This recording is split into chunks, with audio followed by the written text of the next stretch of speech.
On va la changer.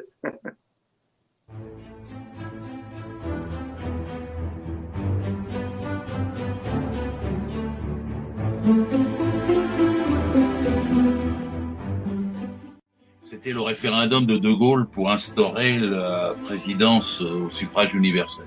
J'étais contre. J'ai toujours été contre. Je disais c'est élire un roi.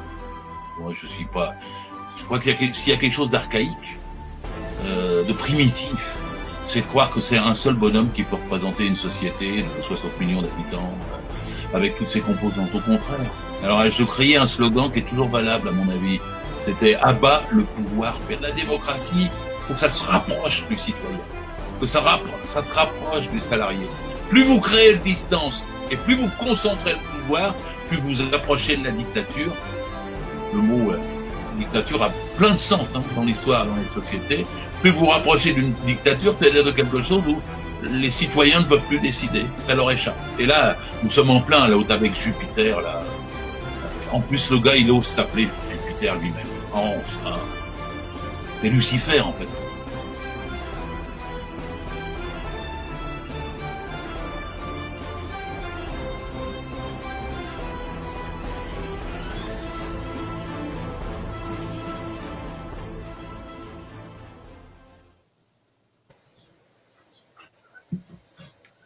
Bonsoir à tous. On s'excuse pour le retard.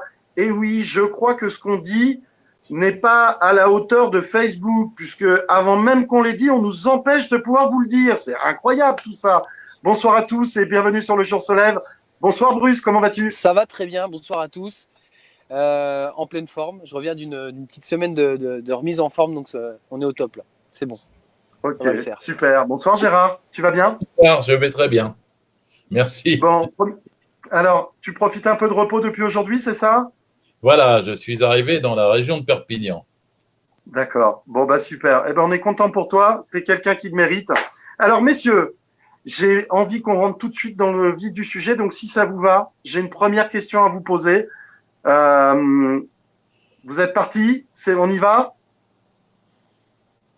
Allez, on y va. L'Europe, messieurs, quid? On continue sur une Europe des réseaux? Une autre Europe? Ou plus d'Europe? Gérard, Bruce, à vous la parole. Ah, mais pour moi, c'est clair. Dire qu'il n'y a plus d'Europe, c'est comme dire qu'il n'y a plus de monde. Évidemment, nous sommes dans un continent dont nous ne pouvons pas nous passer, et ni économiquement, ni culturellement, ni politiquement. Moi, je suis pour l'Europe depuis que je suis tout petit parce que je suis internationaliste. Et donc, je suis contre les frontières. Et donc, je suis pour que des États qui sont voisins comme les États européens cherchent à se rapprocher le plus possible. La question, c'est quel est le contenu de ce rapprochement? Parce que le rapprochement, depuis le début, il a été fait par des capitalistes qui n'avaient que des intérêts capitalistes. Et donc, ils ne voyaient les choses que par le biais des banques, des industries et des grandes énergies. Ils ne voyaient pas ça du point de vue des humains. Ils ne voyaient pas ça du point de vue du partage des richesses. Ils ne voyaient pas ça du point de vue des droits démocratiques. Ils ne voyaient pas ça du point de vue international. Leur seul internationalisme était celui du capital. Alors là, ils étaient d'accord pour l'ouverture des frontières, hein. Mais quand il s'agissait des humains, c'était toujours plus compliqué. Il y avait toujours un prétexte pour repousser à demain et pour faire une Europe fermée comme une forteresse. Donc, je résume toujours, il y a des gens, ils disent ça se fera jamais. Mais si, moi je résume toujours que je suis pour une Europe sociale, démocratique, même fédérale, ce n'est pas mon problème. Je suis pour qu'on soit, par rapport aux États-Unis, même qui ait toutes les modalités d'un fonctionnement démocratique, d'un parlement, des modalités de décision, des modalités budgétaires, sauf que je ne veux pas que ça soit l'Union européenne. Je suis pour l'Europe sociale, mais contre l'Union européenne. Parce que l'Union européenne, aujourd'hui, elle n'est pas démocratique. Elle est totalement dominée par les lobbies. Elle est totalement dominée par le capital, par les banques. Et donc, voilà, c'est un choix très classique entre capitalisme et socialisme. Donc, je suis pour une Europe sociale contre l'Europe capitaliste. Et c'est pour ça que j'ai voté contre tous les traités. J'ai toujours voté contre le traité de Maastricht, contre l'acte unique. J'ai voté contre le traité constitutionnel européen parce que c'était des traités capitalistes. C'était pas le problème des traités, bon. C'était que la nature, le contenu des traités n'était pas bon pour les peuples concernés. Et j'espère un jour que, imaginons en France, la gauche, le salariat arrive au pouvoir, je parle bien de arrive vraiment au pouvoir avec l'intention d'appliquer une politique sociale, et ben qu'est-ce qui se passera en Europe? À mon avis, les salariés italiens, espagnols, portugais, allemands et belges se diront c'est bien ce qu'ils font, c'est bien ce qu'ils font. Donc la question ne sera pas de sortir, la question sera de généraliser la politique que nous faisons. C'est pas d'opposer, c'est pas de séparer, c'est de faire évoluer. Bien sûr. Oh, j'ai des mots plus forts, hein, c'est révolutionner, parce que, vous savez, pour faire évoluer un continent entier, alors c'est déjà arrivé en Europe, vous savez, il y a déjà eu des printemps européens. En 1848, quand il y a eu une révolution, elle s'est étendue d'un seul coup à toute l'Europe. En 1945, quand il y a eu la libération, il y a eu des changements de régime, toute l'Europe a été affectée, mais là, c'était obligé, puisqu'on se débarrassait du nazisme. Et puis, vous avez eu en mai 68, quand il y a eu mai 68, des mouvements sociaux dans presque toute l'Europe. Hein. Et je parie, moi, que si il y a une transformation sociale dans un des grands pays, je dis bien des grands pays, c'est pas par mépris pour les petits, je vais faire une explication. Mais s'il y a une transformation dans un des grands pays, ça bouleversera tous les autres. Tout le monde sera obligé de renégocier, de dire bon ben voilà les conséquences que ça a. Et je dis dans un grand pays parce que il est arrivé qu'il y ait des transformations dans un petit, comme la Grèce. Mais la Grèce, elle faisait 2% du produit intérieur brut européen. Ouais, si la France bouge, comme on dit, elle ferait 25% du produit intérieur brut européen. Alors évidemment, ça implique une rediscussion avec l'Allemagne, avec l'Italie, avec l'Espagne, avec la Belgique. Et donc, quand vous avez 25% des produits intérieurs bruts français qui bougent, c'est-à-dire les répartitions sont différentes fondamentalement, eh ben, évidemment, ça contamine les pays voisins. Gérard, je voudrais te poser une question. Si on arrive à prendre le pouvoir, quand je dis on, ces mouvements sociaux, démocratiques, environnementaux, on va dire, arrivent à prendre le pouvoir, est-ce qu'on a la possibilité, tu penses, de mettre en place une consultation pour rebattre les cartes et dire, voilà, à l'époque, en 2005, on nous a posé la question de savoir si on était pour ce traité de Maastricht. En fait, on ne vous a pas proposé d'autres options que celui qui était étiqueté libéral. Est-ce que tu penses qu'on aurait la possibilité de dire, on retravaille sur les sujets et on fait une proposition avec, je sais pas, 5, 6 projets et on les met à consultation, à référendum? Alors, bien sûr, mais je vais vous dire quelque chose. Si nous arrivons au pouvoir, c'est-à-dire il faut une forte mobilisation des salariés, de ceux d'en bas qui ne se laissent plus avoir par les médias, etc., puis qui disent, bon, nous voulons un autre pouvoir et nous allons choisir cette fois des gens qui sont décidés à faire ce qu'ils ont dit. Il faut donc des gens à poigne, convaincus, auxquels on puisse faire confiance parce que depuis longtemps ils défendent ces idées-là et donc ils ne sont pas corrompables. C'est pas l'argent qui les intéresse, mais les idées et le monde de la démocratie et des gens et des salariés et des citoyens. On arrive au pouvoir. J'ai pris beaucoup de précautions, mais c'est très important. La première chose qu'on fait, pour moi, c'est d'abord de redistribuer tout de suite, parce que faut montrer aux gens, dans ce cas-là, qu'ils ont quelque chose de plus dans leur assiette. Je prends qu'ils ont plus de salaire, qu'ils vont avoir plus de services publics, que l'école va mieux fonctionner, que l'hôpital va mieux fonctionner, et que l'argent sera pris aux dividendes et sera pris dans les îles Caïmans aux fraudeurs fiscaux, et on fera rentrer de l'argent, et donc on aura le début d'un mieux-être. Et là, quand on a le début d'un mieux-être, on dira aux gens, comment voulez-vous le conserver? Parce que contre le mieux-être, il y aura deux ennemis. Hein. Il y aura, en l'occurrence, les marchés qui diront vous nous piquez le fric, non, non, non, non. Et vous aurez une deuxième chose, c'est les autres dirigeants européens, je ne parle pas des salariés cette fois, qui diront ah ben non, on veut pas, on veut éviter la France, là, ce qui se passe là chez eux, on n'en veut pas chez nous. Mais les salariés de ces pays leur diront si. Eux, ils diront non, non, non, non. Donc on aura quand même deux adversaires. Et là, pour faire face aux deux adversaires, on dira à la population française, aux citoyens, quel régime voulez-vous? C'est-à-dire, on sort de la 5e République, on veut une 6e République, quelle 6e République voulez-vous? Et c'est ce que moi j'appelle une assemblée constituante, c'est-à-dire il faut qu'elle soit issue avec toutes les représentations du pays doivent y être. Il faut faire très attention, il faut que ça soit la proportionnelle, il faut que les gens aient la possibilité de travailler, Je ne suis pas opposé à ce qu'il y ait des gens tirés au sort qui s'ajoutent en proportion à ceux qui auront été élus, de façon à ce que cette Assemblée constituante soit parfaitement représentative. Et à mon avis, cette Assemblée constituante peut présenter un régime correct. Alors pour moi, un régime correct, c'est une sixième république sociale, démocratique, laïque, féministe, écologique, internationaliste et pacifiste. Bon, c'est le régime auquel j'aspire, c'est celui-là. Ce qu'il faut, c'est vérifier que l'Assemblée constituante, elle proposera bien quelque chose comme ça. Il y aura peut-être des gens qui voudront pas ceci ou cela, mais c'est ça. C'est ça. Mais... Comment tu t'assures en fait que le projet défendu, il est, on va dire, majoritaire en fait. La vraie question, elle est là, quoi. À ce moment-là, il faut un référendum, évidemment. Un référendum. C'est-à-dire on commence par ça, quoi. Non, j'ai essayé de dire qu'avant d'arriver au référendum, il fallait construire quelque chose pour que les gens mesurent l'enjeu. Hein, c'est-à-dire, je dis d'abord, on distribue la richesse, les gens devraient être contents et dire, tiens, il y a quelque chose qui change pour nous. Deuxième question, comment voulez-vous conserver ce que vous venez d'avoir? Donc là, il nous faut une autre constitution, un autre fonctionnement. Et là, il y a la constituante. Et vous désignez tous les gens qui vont travailler pour vous, d'ici 6 mois, 3 mois, ils vont vous présenter un projet. Et ensuite, ce projet, écoutez, on vous le soumet à référendum. S'il y a 2 projets, il faut choisir entre les 2 projets. Voilà. Et là, ce sont les citoyens qui vont décider le meilleur projet qu'ils veulent. Ce qu'on n'a pas eu en 2005. Intéressant. Oui.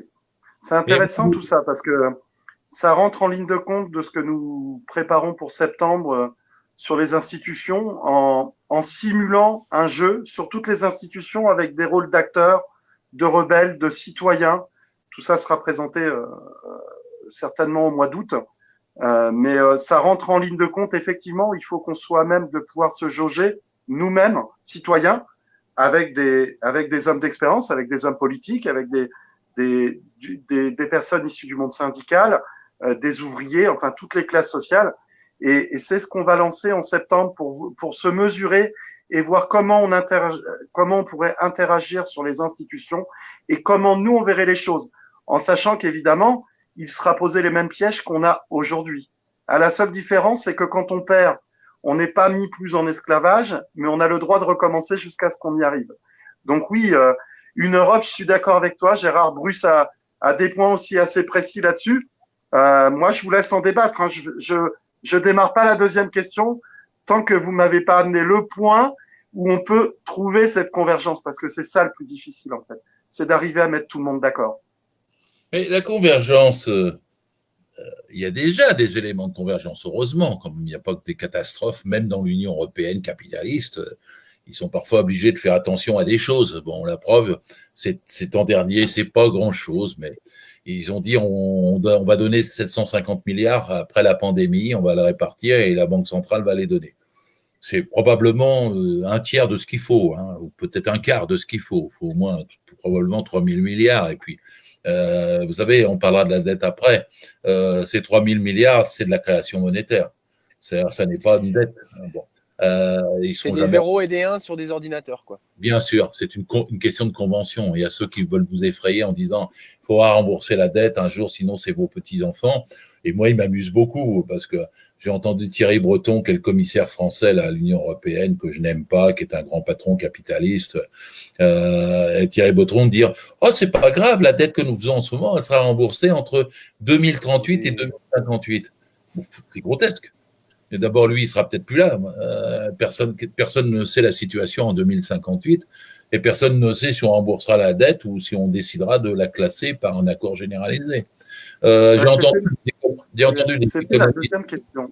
Ah bah, C'était la deuxième question, Gérard. Non, mais bravo. Je la pose quand même pour le principe, mais tu es déjà rentré dans le vif du sujet. Tu te doutes bien qu'on allait. C'est là où on voulait t'emmener parce que ton domaine de connaissance est important. Alors, je la pose. La dette. Donc, il y a 1350 milliards qui ont été mis sur la table en 2 fois. Donc, les 750 milliards et les 600 milliards. Quels pourraient être les scénarios envisagés en sachant qu'on entend la Pologne, l'Italie vouloir sortir de l'Europe? Oui, mais sortir de l'Europe, ce ne sera pas bon pour aucun de ces pays. ils se retrouveront isolés du point de vue économique, du point de vue politique, du point de vue des échanges et du point de vue de la monnaie. S'ils ont une monnaie qui se rétablit en Pologne, d'avance, on sait que elle va couler, quoi. Elle ne sera pas honorée. Donc la vérité, c'est que contrairement à ce qui a souvent été dit, l'euro est un avantage sur le fait d'avoir 28 monnaies différentes. Bon. L'euro a cet avantage, c'est qu'il lie tout le monde. Et donc, quand on donne 1300 milliards, ou j'espère plus 3000 milliards, et ça va être ventilé entre les pays. Et là, ce qui est intéressant, c'est que ça soit ventilé selon leurs besoins. Vous avez entendu ce débat entre eux.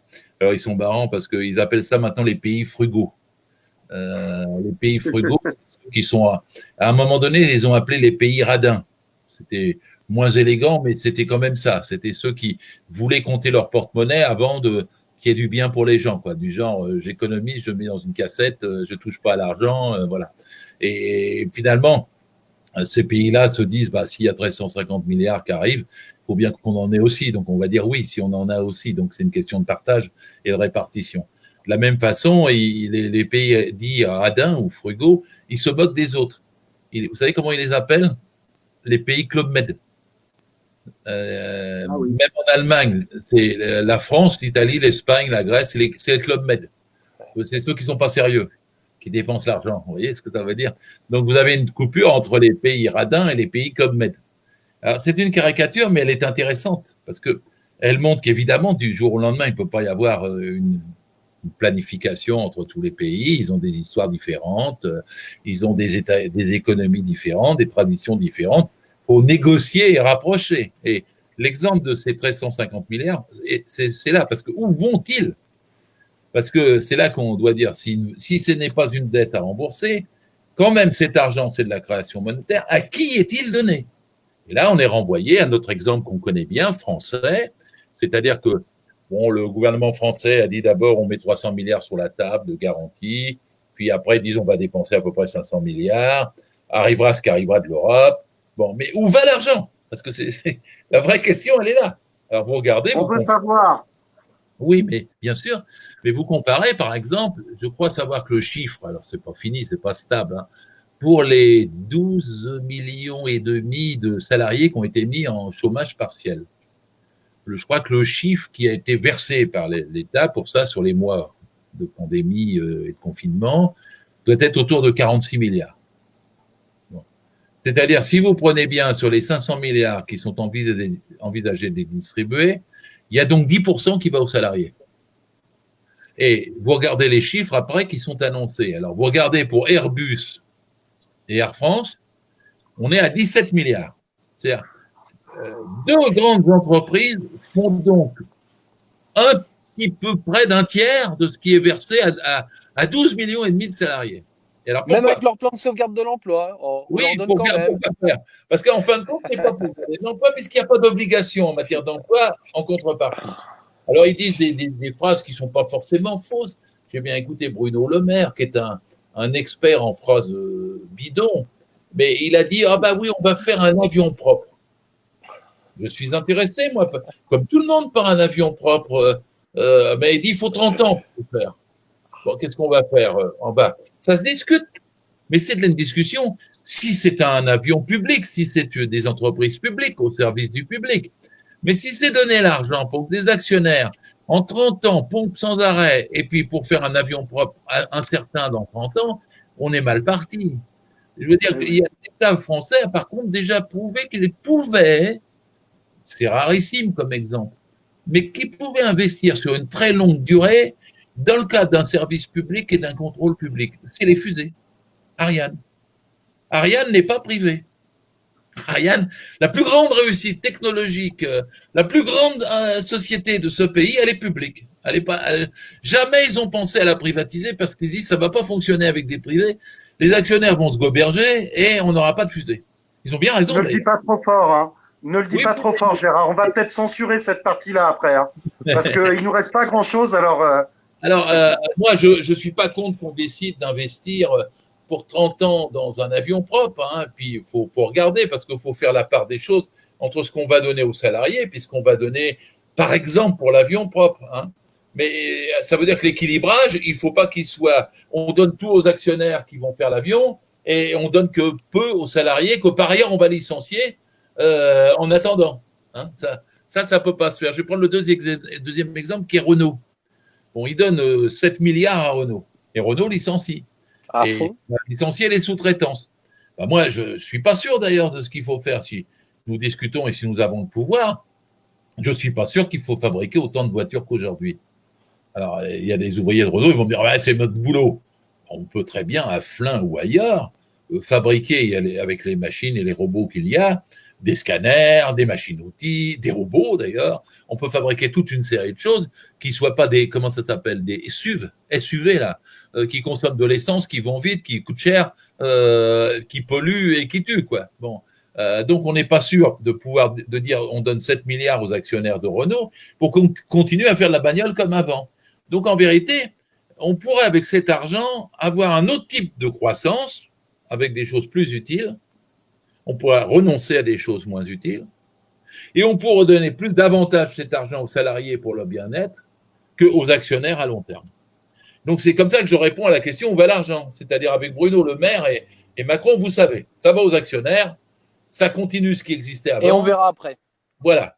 Tandis que si c'est nous, eh ben, on réexaminera comment on fait pour l'aviation, comment on fait pour le transport, pourquoi on peut faire à nouveau plus de trains, du fret sur rail et non pas des camions sur les routes. Enfin, on fera ça et on distribuera ça aux salariés, notamment sous forme de services publics. C'est-à-dire que quand on aura des transports dans les villes, si on est au pouvoir, on ira plus vite pour faire des transports gratuits. Hein. Bon. Et oui, bien sûr. Gérard, j'ai une question par rapport à ça. Tu connais maintenant, tu commences à connaître notre position, à voter pour vous et aussi au groupe constituant qui s'agrège en France. C'est toujours, on parle de donner le pouvoir constituant au peuple, de donner le pouvoir en fait de décision et de délégation. Là, dans le sujet que tu abordes sur l'industrie française, est-ce que tu penses que si on pose la question aux Françaises et aux Français, qui ne sont pas forcément des experts, et comme moi par exemple sur ces questions-là, est-ce que tu penses qu'on peut leur demander en fait quelles orientations ils veulent? Est-ce qu'ils veulent mettre de l'argent dans une fusée? Est-ce qu'ils veulent mettre de l'argent pour le développement de chaînes de production de voitures? Vers quel secteur ils veulent réorienter à mon avis, en fait, l'argent du pays? À mon avis, tout est dans la formulation de la question. Parce que si vous avez un référendum à chaque fois pour Renault ou Air France ou Ariane ou etc., vous aurez un peu de mal quand même à faire trancher à cause de la raison que vous êtes en train de dire, c'est-à-dire quelle est l'expertise, qui va savoir quoi. Bon, mais ce que si vous dites, voilà, mais si vous dites dans le budget de cette année, on va mettre tant pour la recherche et pour l'innovation technologique, on va mettre tant pour la santé, on va mettre tant pour que vous viviez mieux. Et on va dire, le partage du budget, voilà, va se faire davantage dans le sens des salariés que dans le sens des dividendes. Ben là, les gens vont trancher, puis je pense qu'ils trancheront bien. Hein. À mon avis, ils comprendront bien la question et ils comprendront bien. Puis après, évidemment, les experts, les gens compétents diront, pour l'avion propre, est-ce qu'on peut y arriver en 20 ans, 30 ans, comment on fait? Et il y a une chose qui sera dite, c'est que c'est pas les actionnaires qui vont se gober avec ça. Hein, ça sera au service des gens. Et ça veut dire service public, ça veut dire une nationalisation de Airbus, Air France, renationalisation, voilà, contrôle public d'Airbus, d'Air France ou bien de Renault, des grands chantiers du pays. Hein. L'idée, c'est qu'il y ait un contrôle. La nationalisation n'est qu'un des aspects des choses, parce que le mot nationalisation a souvent été… oui, il était galvaudé. Et il fait peur. Vous pouvez nationaliser en gardant les méthodes du privé, vous comprenez? Exactement. Et vous pouvez, dans les méthodes du privé, instaurer un contrôle public qui fait que c'est quand même le contrôle. Donc, c'est pas le mot qui est magique, c'est ce qu'on en fait.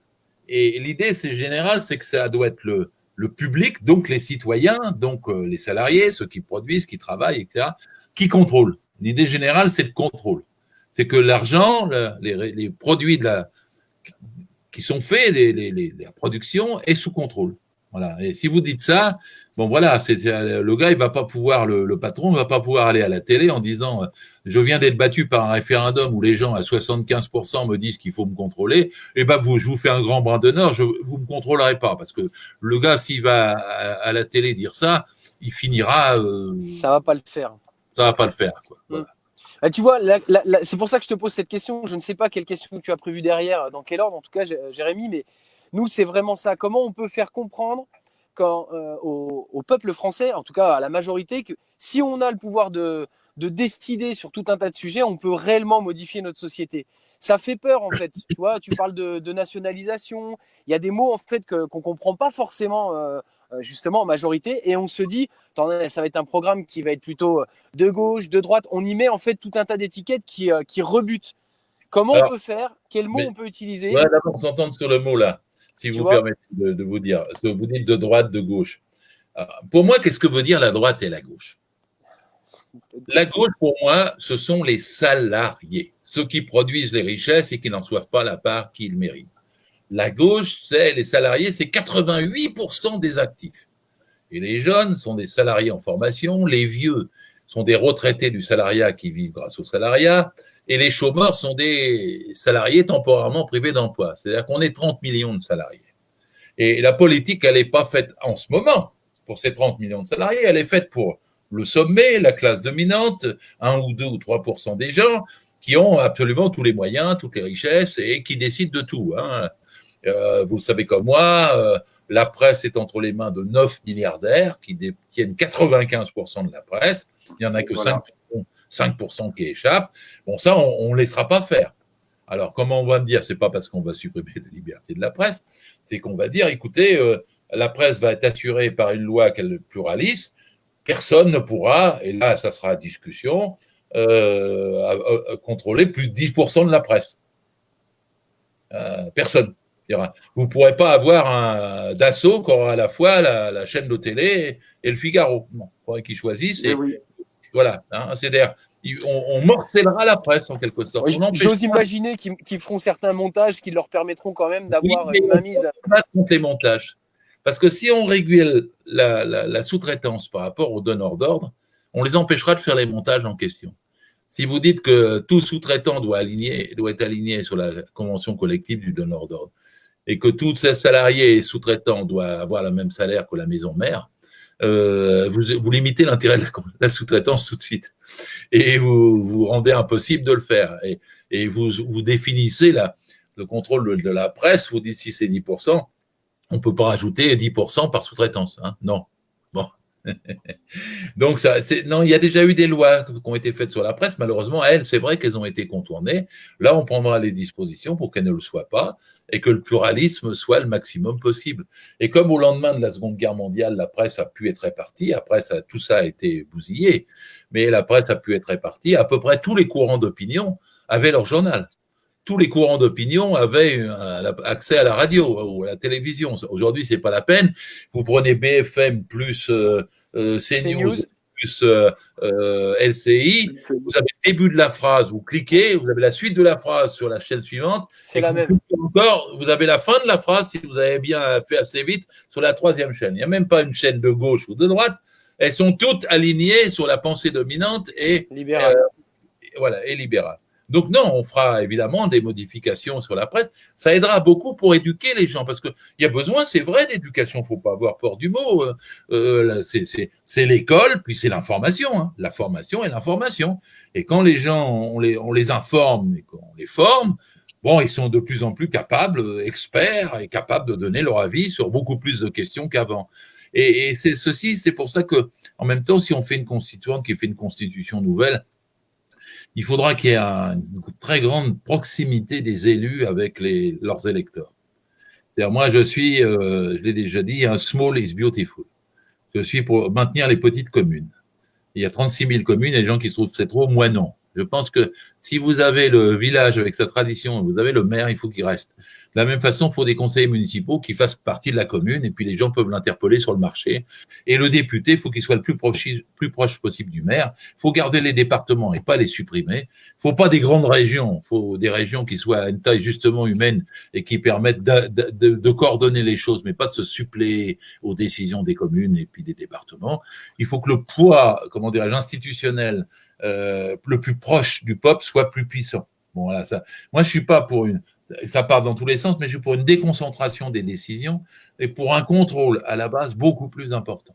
Et après, l'appareil d'État, il est là pour les grandes lignes. les grandes lignes, c'est vraiment les choix essentiels. On craint qu'il y ait une nouvelle pandémie, ben voilà, on va investir tant. Et tout le monde saura qu'on a dépensé pour avoir des masques, même s'ils ne servent pas tous, mais on aura des masques à la prochaine pandémie. On ne sera pas surpris. De la même façon, on va dépenser tant pour avoir un vaccin. Et vu que la pandémie peut être très grave, eh ben, on dépensera plus pour le vaccin que pour autre chose cette année-là. Et on le dira aux gens, et les gens diront, bah oui, je veux des vaccins parce que je ne veux pas être confiné une autre fois pendant 6 mois et je ne veux pas mourir. Donc, c'est des choses importantes, ces décisions-là. Gérard, on va pas revenir sur le passé, mais c'est quand même con parce qu'on avait une configuration qui était presque idéale en 2012, où on avait quand même, non mais c'est ça qui est terrible, c'est que là dans ce que tu décris, pour arriver à faire à enclencher la totalité de ce dont on parle là, il va nous falloir quelqu'un à la tête du pays qui regarde dans cette direction-là, une Assemblée nationale majoritaire qui va pouvoir légiférer dans le sens de ceci. Là, on a de nouveau un pari où on est obligé de gagner l'élection présidentielle et les législatives. Qu'est-ce que tu en penses là-dessus ? Soyons clairs. 2012, la gauche aurait pu tout faire. Oui. Mais elle a été, je prends le mot avec gravité et signification, elle a été trahie par celui qui concentrait les pouvoirs, qui a décidé qu'on ne pouvait pas tout faire, et même qu'on ne pouvait rien faire, et même qu'il fallait être très prudent, aller en arrière si on voulait un jour pouvoir réavancer. L'opinion de Hollande avec Valls, ils ont gouverné comme la droite, alors qu'ils avaient été élus par la gauche. C'est ce que tu appelles une trahison. Alors, est-ce que d'autres trahisons peuvent arriver ? Je mets en garde tout le monde, oui. Il n'y a pas de vaccin contre les trahisons. Il n'y a pas de possibilité de les empêcher, sauf la conscience, l'unité du salariat, comme on dit, de la gauche, et la mobilisation. Le seul vaccin, c'est la mobilisation. Le seul vaccin, c'est la vigilance. Le seul vaccin, c'est le contrôle.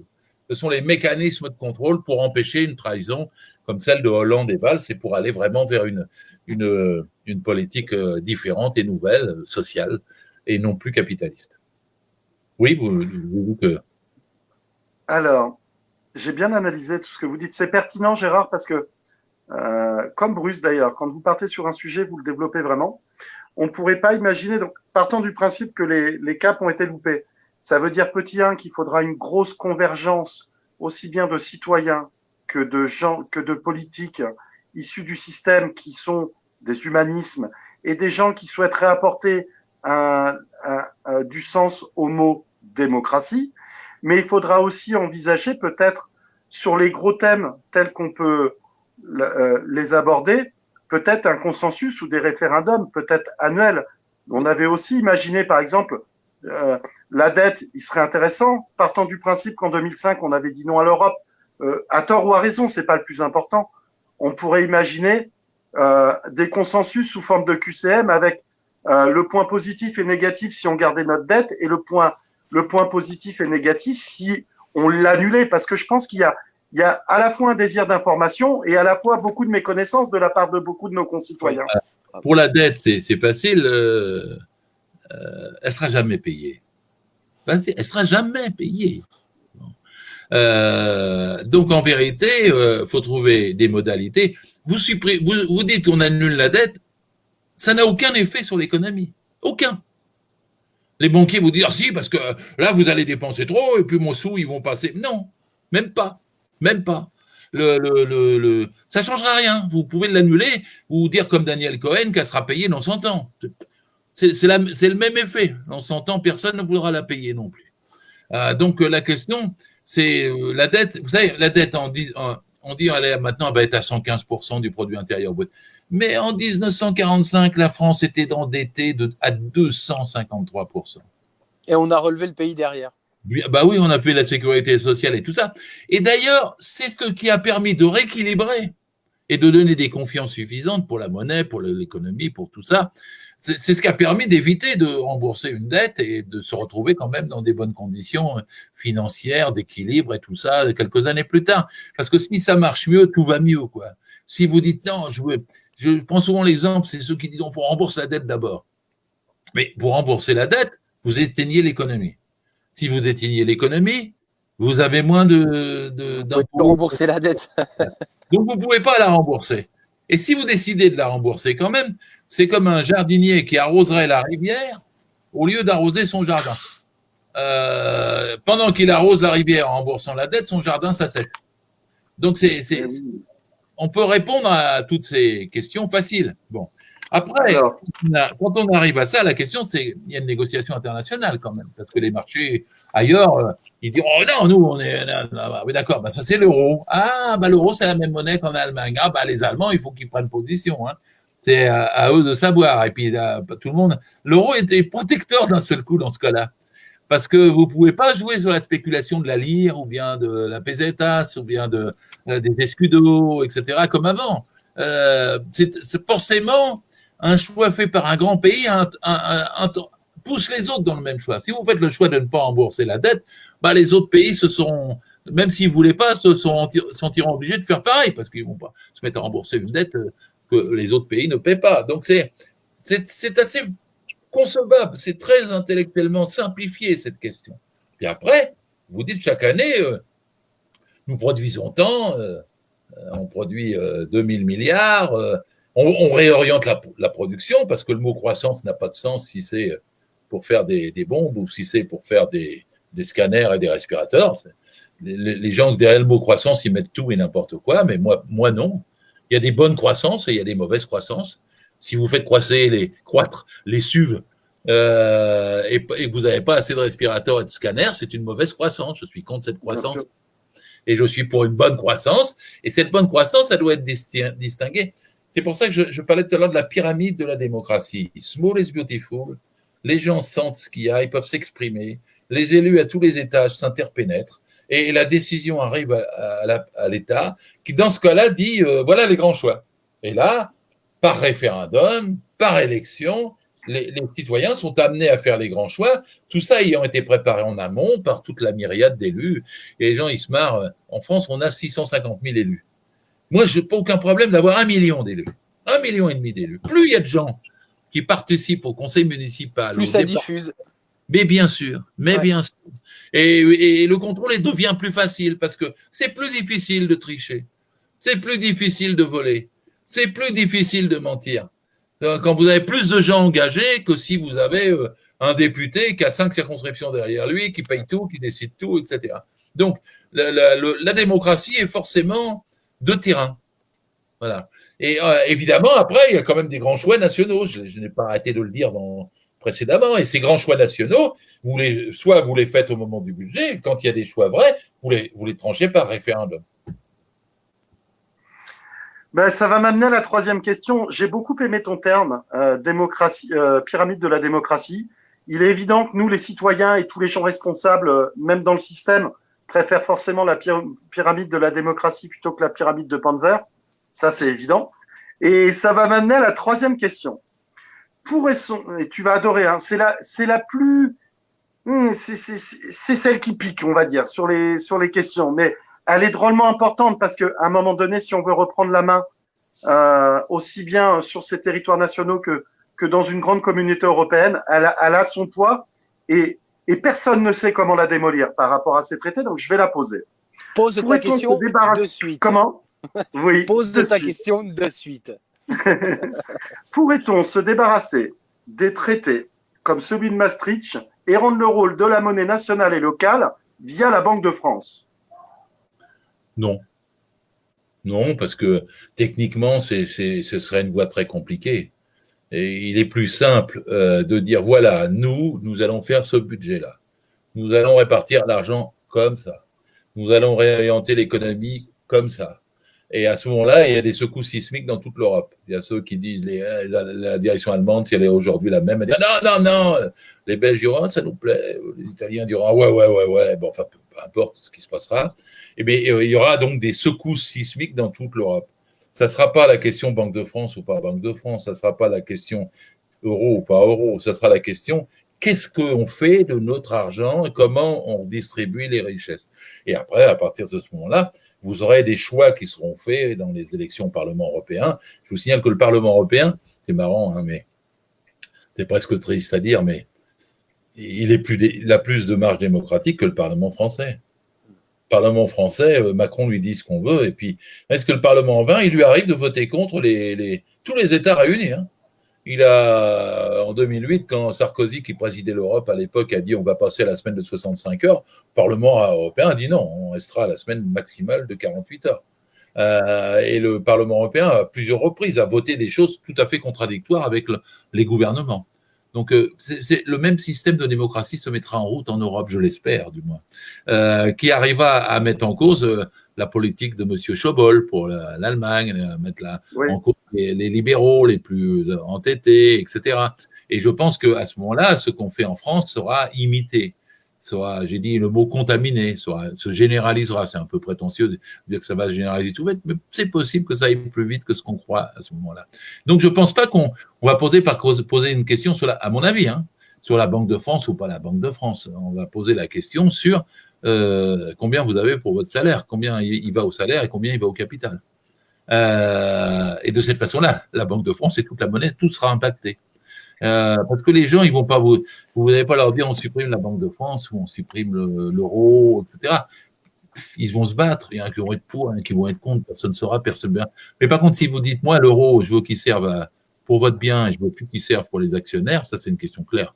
Si vous dites moi la démocratie doit l'emporter et la gestion de l'euro se fera plus par l'Eurogroupe ni par les banquiers, elle se fera par les élus du peuple.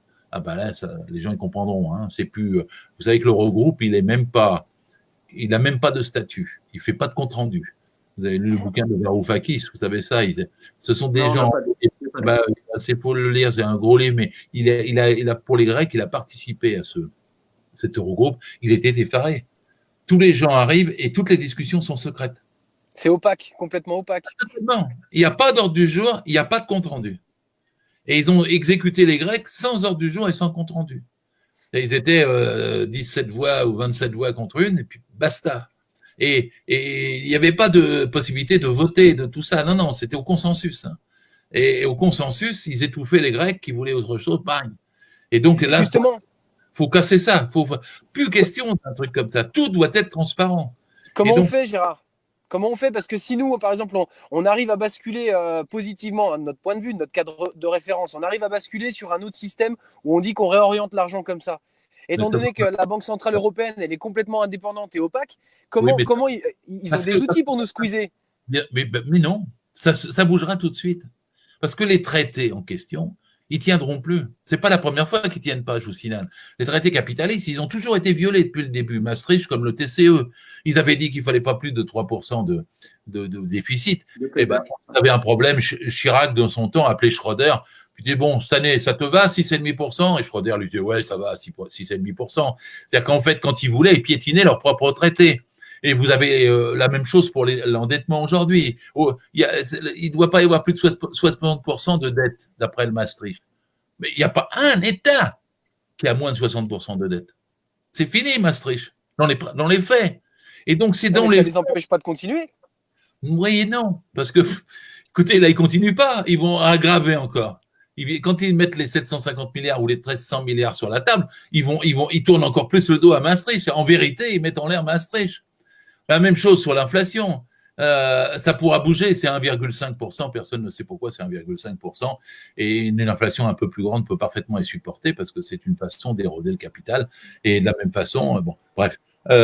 Donc, ça sautera en l'air. Et donc, imaginez la France, elle fait la retraite à 60 ans. Elle fait la semaine de travail à 32 heures ou à 28 heures. Elle fait pas plus de salaire supérieur à plus de 20 fois le SMIC ou à 12 fois le SMIC, parce que maintenant il y en a qui le disent comme ça. Et la France fait ça, tous les critères des traités sautent d'emblée. Vous n'avez pas besoin de le dire. Et l'intérêt, c'est que vous ne faites pas un préalable de quitter les traités, vous en faites un résultat. Et les gens le comprennent à ce moment-là, parce qu'à ce moment-là, la discussion, elle ne devient plus abstraite. Faut-il ou pas les quitter ? Vous les quittez de fait et la discussion se tranche de fait. Et vous n'avez plus la division sur ceux qui disent Brexit, Frexit. Sorti ou pas, ouais, bien sûr. Voilà.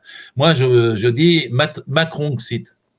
Macron-xit. Prenez le pouvoir parce que en ce moment, c'est Macron, il est un des pires chefs de l'Europe. Pas croire libéral-cite, ouais. Oui, il faut pas croire que tout ce qu'il fait nous est imposé par l'Europe. Il en fait plus à lui tout seul. Moi, j'avais étudié le droit du travail en Europe.